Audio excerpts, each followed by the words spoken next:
What a few days it's been for Manchester United. Cunha deal done. Mbeumo chooses us. Bruno now staying. And there was links and talk this morning of Manchester United looking at Semenyo, Osimhen, Gyokeres. They want a big striker. They want a wing back. They want another midfielder.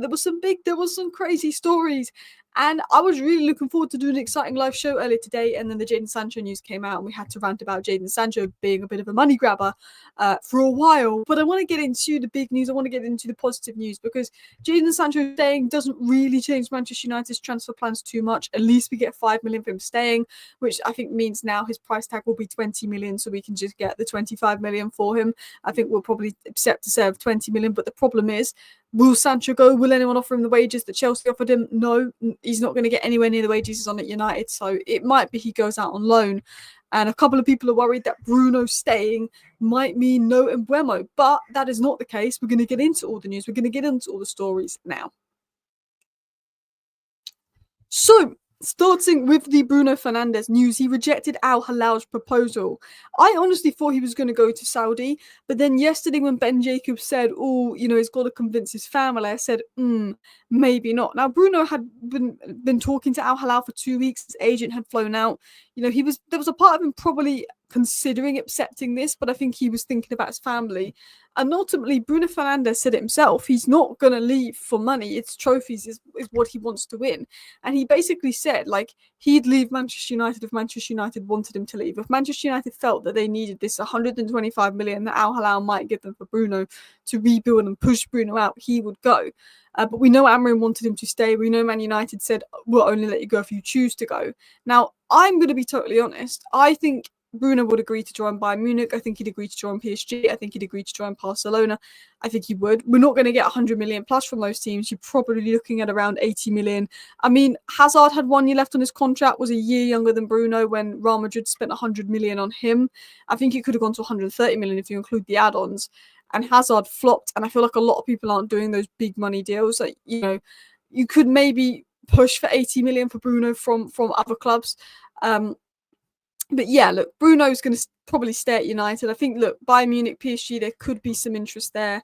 But the market doesn't move like they used to. People don't spend big money, particularly on older players. And I think, while I think Bruno is open to leaving United for trophies, I think he loves the club. I think his family are happy in Manchester. And I think that he will stay. And I think that's a good thing. I think, if we get 150 million for Bruno, it could really change the squad. And with Sancho staying, there's the fear of, oh, we're going to miss out on this player. Can we get that player? But look, Rashford to sell, Garnacho to sell. Maino might even go as well. You never know. United are going to find a way to fund some deals. I explained how we can get Mbeumo and Cunha without sales, without doing PSR in a tweet, without breaking PSR in a tweet over the contracts, and we start it in July and over the lengthy period. It shouldn't affect the Mbeumo deal. So Ben Jacobs even said himself, and Ben Jacobs has been very accurate when it comes to Saudi-based news, that Bruno Fernandes' rejection of Al Hilal does not have any bearing on an expected bid for Mbeumo, and that was said by Ben Jacobs. It was also said by Steve Railston that a formal contact between United and Mbeumo could begin immediately. So that's good news there. Ornstein, of course, yesterday dropped the news we all got excited about, that Arsenal, Tottenham and Newcastle all want Mbeumo, but he prefers Man United, which is huge news and slightly crazy, but thank you, Brian. It was also said negotiations will follow soon between United and Brentford. Maybe Sancho staying might complicate it or delay it a little bit, but negotiations should begin soon. But the big thing here is what Ben Jacobs said, and he said that a formal bid for Mbeumo is expected to follow soon, with Brentford seeking around 50 million. Mbeumo sold on the United project following talks in May. I was on the United View yesterday. They had James from the Muppeteers and a couple of people on there, and James basically said, last week United were interested in Mbeumo, but they, had a bit of convincing to do. I think he said on Saturday he got told that it was going well, the convincing was going well, and yeah, Ornstein just dropped the bomber that Mbeumo had chosen Manchester United. He sold on the project. Maybe Bruno sees Mbeumo and Cunha wants to stay, wants to be part of that. Obviously, we need to get Sancho out. That will make the deal more difficult. But I think Ineos has sort of learned from Elise last year of, let's stop waiting around for Sancho and Greenwood and missing out on targets. Let's just go for our targets and sort it out later in the window and take that risk. We missed out on Elise because we were faffing around with Sancho, because we were faffing around with Greenwood. I think it's just get the guy you want in now, get, the likes of of Sancho out. I think he'll just go out on loan. But look, Mbeumo, good news. He's chosen us. Could be like Cunha. It takes a month for us to get it done and wrapped up. But we are going to open talks, and Bruno staying shouldn't impact that. Bruno and Mbeumo, Cunha and Ahmad in the same team. Just get me a striker. I mean, Xerxes should do well as well. And I'm happy with that. But, of course, for me, right now, I was saying this on Twitter, I'm happy with Mbeumo, happy with Cunha. And because Mbeumo and Cunha are such good goal scorers, and there's talk that we might not be able to get Gyokeres, there's talk that we might not be able to get Osimhen from some sources. I said maybe we just go for a midfielder and another defender and goalkeeper next. And then at the end of the window, depending on our budget, we can move for a striker. Because, look, if we can't get Osimhen and we can't get Gyokeres, or Mateta, we maybe have wait to the end of the window. I actually think centre mid is the next priority ahead of striker, just because I think with Mbeumo and Cunha, you've got goals. With Xerxes, he can play striker and do a decent job. And it was said that Ruben Amorim wants an athletic box-to-box number 8 midfielder added to the United squad. Now, interestingly, we've been linked to Edison a lot. Al Hilal are now pursuing him because of the Bruno situation. But Amorim wants an athletic box-to-box number 8 midfielder to add to the squad. That is what we need. They need to be athletic, but they need to be progressive on the ball. Belieber, I think, is probably the best option I can think of out there off the top of my head. We can't afford him. We can't afford him unless we get 100 million for Rashford and Garnacho. Can bring us in 100 million pure profit. Then we can afford it. Now, wing-back reinforcements are the priority in terms of our summer plans as well. It's good because I've always said we needed a wing-back. I'm disappointed about Aït-Nouri going to City, Kirkus going to Liverpool. But Dorgu can play right wing-back. I've always felt we needed another left wing-back. And then you've got Dorgu, another left wing-back, for the left wing-back options. Ahmad and Delo as the right wing-back options, but also Dorgu can go right wing-back. Amas could be back up there. I see Mazraoui as a long-term centre-back in the plans. I also think with centre-back depth and injuries that De Ligt has had recently, Yora's had his injuries this season, Maguire hasn't always stayed fit, Leach is out for another 3 months.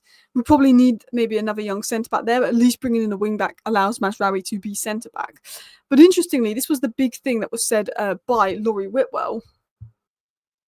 I just realised I didn't put Laurie Whitwell's on the slide, so I'll just put it down there. This is from Laurie Whitwell, who is a very good source of information in regards to Manchester United, one of the best sources of information. He's like, Ornstein and Romano break the news, but everything he says, is legit. He's right up there with Ornstein and Romano for United News. And he obviously said we're long-term admirers of Gyokeres. We also like Anton Semenyo. And United could revisit interest in Victor Osimhen. Obviously, Victor Osimhen would need to lower his wages. But what Laurie Whitwell's basically been saying in this report, on top of obviously the Cunha and Mbeumo news we've had, is that Amorim wants a number 8 midfielder, which we massively need. He wants a wing back. We're looking at wing backs. Semenyo is probably maybe even seen as a wing back, to be honest. But we also we do like Gyokeres, and we could revisit interest in Osimhen. Because we've missed out on Delap, he's saying Gyokeres and Osimhen, they can't be ruled out. He's not saying it will happen. It's not saying it's likely. There's wage things. But Laurie Whitwell is basically saying, Cunha and maybe Mbeumo's done, then midfielder, then wing back. Then after that, we could, look at Victor Osimhen, see if he's going to lower his wages. Obviously, we're interested in getting a goalkeeper, but that massively depends on what happens with Nana. But United, depending on sales, could be signing Cunha and Mbeumo, a centre mid, a striker, a wing back, and maybe even a goalkeeper, depending on what happens with Onana, which is exactly what we need to do this summer. We could have maybe 4 attacking signings coming in. Cunha left 10 and Mbeumo right 10. Semenyo can play wing back and 10. Osimhen and Gyokeres a striker. That is how we rebuild the team. We still need a goalkeeper. We still need a centre mid. Maybe with another wing back, we can get away with those options we have at centre back, despite the the depth maybe being low due to injuries. But then all of a sudden, we have a very good team. And for me, I need us to do these sales. Can we get the 50 plus million for Garnacho? Can we get the 40 million for Rashford? Can we get on with the business? I think we can do Cunha, and I think we can do Mbeumo without sales. I think everything else will depend on sales, and I think Sancho is a blow. But I'm looking at it and I'm thinking, okay, well, United could be doing something quite good. He put in more detail, Whitwell, that getting wingbacks who can attack the final third or come inside to create central overloads is what is a crucial aspect for Amorim's vision. And I've always said, I'm surprised United aren't looking at wingbacks. And this is the first time we've really got confirmation from a good source in Laurie Whitwell that we're looking at wingbacks, because I'm all for Mbeumo and Cunha. We obviously know we need a striker and a goalkeeper, that's obvious, but I'm also like, Man United can't neglect number 6, they can't neglect wing back. The one position I'm willing to neglect a little bit is centre back. Even though Leach has been injured and Aiden Heaven and Euro and De Ligt have had injuries, we're losing Lindelof and Evans. I'm actually somewhat willing to neglect centre back because I think if you get a wing back, Mazraoui just becomes a centre back. I know he's picked up an injury in the last game of the season, but other than that, he actually didn't get an injury, which was so big because Bayern never wanted to sell Mazraoui because of his ability. It was because of his availability, so which was good as well. We also had Sky Sports confirming news that United aim to act quickly in the market to give Amorim more time with his players before the new season as well. So it looks like United are ambitious. There's 3-4 attacking signings they want, potentially 4 new attacking signings, which could be moving mad. But I think it could depend on sales. But we're talking Semenyo and one of Osimhen or Gyokeres on top of Mbeumo and Cunha. It could be possible. I don't think it's going to happen. It could be possible on sales. We want to act quick. We're also looking at midfielder. We're also looking at wing back. We know where Nana goes. We could be even looking at potentially goalkeepers as well. We obviously want to get rid of Onana. It's a bit of a difficult one. I'll speak about that in more detail on my live. But you've got Milan looking at Højlund. They've got interest in Højlund, but apparently Højlund wants to stay. Unfortunately, Sancho's going to stay. But if we can get Sancho out, we can get Højlund out. Sancho, Anthony, Rashford, Malacia. Then there's a lot of good business we can do. I think massively it depends on the outs. I think Cunha and Mbeumo we can do. I think everything else depends on the outs. But anyway, let's just hope that we get the business done that we need to get done. This was a good news video. This was a positive news video. And Mbeumo is expected to cost 50 million. Brentford will probably ask for 60 million now. Man United are in.